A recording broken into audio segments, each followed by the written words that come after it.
My wife left right after I was diagnosed with cancer and took everything with her. I always thought I had the kind of marriage that would survive anything. You know, the for better, for worse kind of vows? I believed in them. I trusted my wife, Hannah, with everything, my heart, my dreams, my life. We'd been married for almost 6 years. Not perfect, but solid. We laughed together, traveled together, dreamt about starting a family someday. We had a little house with a white picket fence, 2 rescue dogs, a joint savings account we were carefully growing. It was the kind of life I used to thank God for every night before bed. Then came the diagnosis. Stage 2 lymphoma. Treatable, the doctor said, but it would be a brutal journey. I'll never forget the day I told Hannah. We were sitting at the kitchen table, me with my shaking hands, her across from me with her tea mug halfway to her mouth. I was scared. Not just of the cancer, but of how it would change us. I needed her to be strong for me. I needed her to hold my hand and tell me we'd get through it together. Instead, she went silent. Stone silent. Her eyes didn't even tear up, they just went flat, like the life had drained out of them. And then, without a word, she stood up, grabbed her keys, and walked out the front door. I sat there for hours, waiting, thinking she just needed time to process, thinking she'd come back. But that night, she didn't come home. Or the next night. Or the one after that. At first, I made excuses for her. Maybe she needed space. Maybe she was scared too. Maybe she just didn't know how to handle it. But then 2 days later, I got an email. An email. Not even a phone call. Not even the decency of a conversation. It was short. 5 lines. I'm sorry. I can't do this. It's too much. Please don't contact me. I hope you find peace. No, I love you. No, I'll always care about you. Nothing. I was too stunned to cry. Too numb to even process it. In that moment, the person I loved most in the world became a stranger to me. I tried to call her. Blocked. Tried to text. Blocked. I even drove to her sister's place where I thought she might be staying. She refused to come out. Her brother just handed me a letter at the door. Inside the letter? A lawyer's notice. Not divorce papers yet, but a warning that any attempt to contact Hannah could be considered harassment. I felt my entire world crumbling under my feet. But it wasn't until I logged into our joint savings account that I realized just how deep the betrayal went. The balance that once read $85,000 now read $3.42. She had cleaned out everything. I stared at the screen, blinking. Maybe it was a glitch. Maybe the bank made a mistake. I refreshed.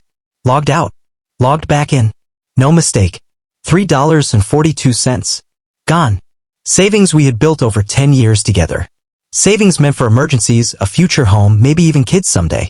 Wiped clean when I needed it the most. I called the bank, furious and confused. They confirmed it. Your wife withdrew the full balance 3 days ago, sir. It was an authorized withdrawal. Authorized? Of course it was. We both had access. I asked where the money had gone. They couldn't tell me because of privacy policies. I hung up, shaking with anger, betrayal, and terror. I had just been diagnosed with cancer. I needed that money for treatment, for surgery, for medication. And now I had nothing. No wife. No savings. No plan. Just cancer eating away at me and heartbreak tearing apart whatever was left. I sat on the floor that night in the dark, hugging my knees, feeling more alone than I ever had in my life. I wasn't just abandoned. I was robbed, discarded, erased. And the worst part? I still loved her. Some stupid, broken part of me still wished she'd walk back through that door and say, "I'm sorry. I made a mistake. Let's fix this." But that door stayed closed. And every second that passed made it clearer. She was never coming back. The next few weeks were a blur. I moved like a ghost through my own life. Doctor's appointments, tests, treatment plans.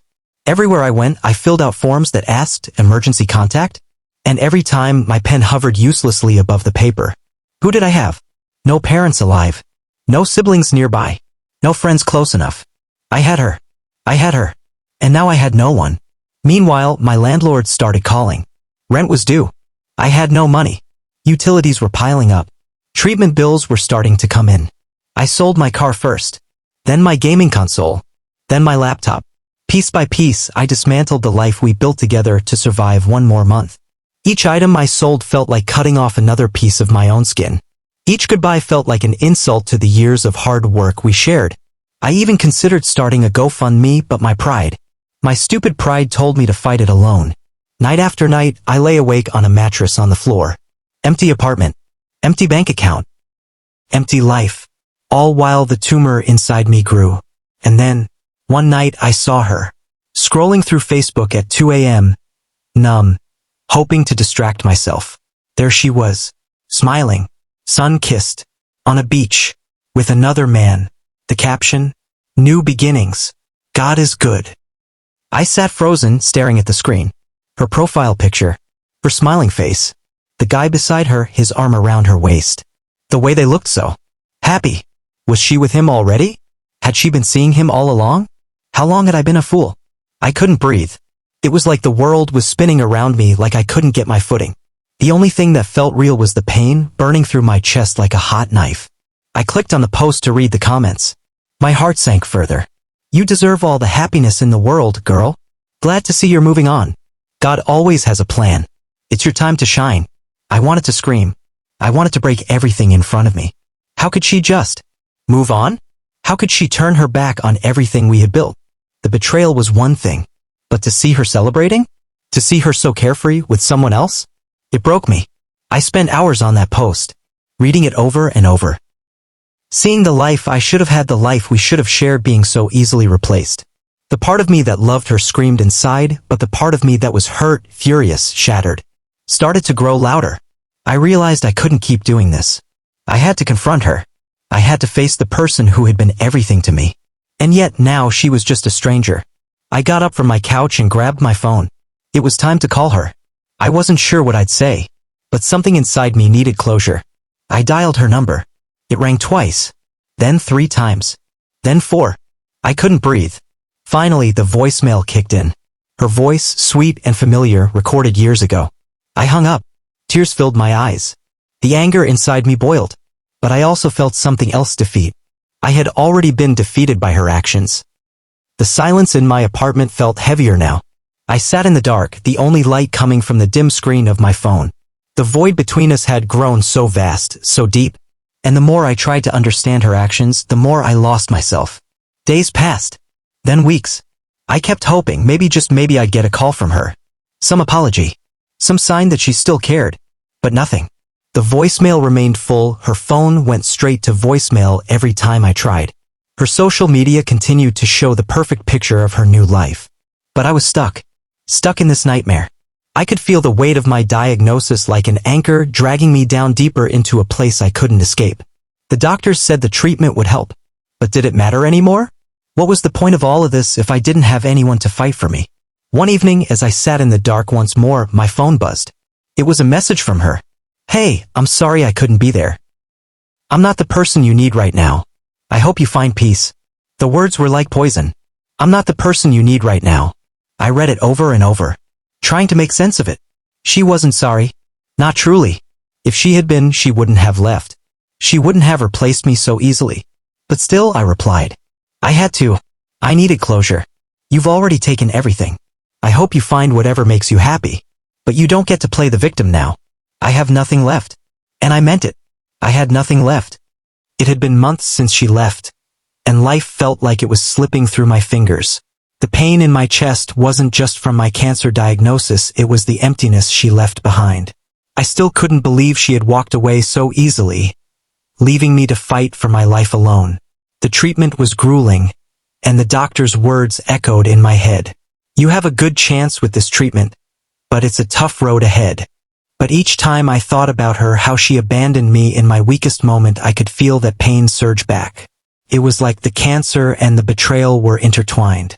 They were both diseases that were eating away at me, slowly but surely. I focused on the physical fight. Every day I dragged myself to the hospital, sat through the chemotherapy, and tried to remain hopeful. The fatigue hit hard. There were days I couldn't get out of bed. Days when the pain in my body made me question whether I'd survive at all. But in those moments, I thought about her leaving me, and something inside me clicked. I realized I was fighting for me. Not for her, not for anyone else, but for myself. The idea of succumbing to this disease without any dignity or purpose drove me to push through the pain. She wasn't going to take that from me. Then one morning I woke up to a text from her. It was simple. Too simple. "I'm sorry for everything. You don't deserve this. I hope you find peace. I've moved out and I've transferred the joint account back to you. Please don't hold this against me. I'm trying to move on. It felt hollow. Like she was sending me a final courtesy, but it was too late. The anger rose, but this time I didn't send a reply. Instead, I let it go. Because the truth was I didn't need her apology. Not anymore. I had to focus on surviving. My doctor told me the treatment was working. There were signs of improvement and I could feel it in my body slowly. I was getting stronger. But the emotional healing came with a different kind of fight. I learned to accept the pain, the betrayal, and the fear that came with living through something as serious as cancer. I learned to fight on my own. It wasn't easy. There were dark days when I wasn't sure I could keep going, but I did. The nights were long and the isolation was overwhelming. But through it all, I held on to the idea that I had the power to overcome this, even if she wasn't here. Finally, after months of treatment, my doctors gave me the good news. The cancer was in remission. I was going to survive. But it wasn't just the cancer that I had conquered, it was the emotional scars she left too. I didn't need her. I didn't need anyone to validate me anymore. The journey wasn't just about surviving cancer, it was about surviving the betrayal and reclaiming my life. I learned that sometimes the people you love the most can hurt you the deepest, but that doesn't mean you let them take away your future. I'm here, and I'm stronger than I was before.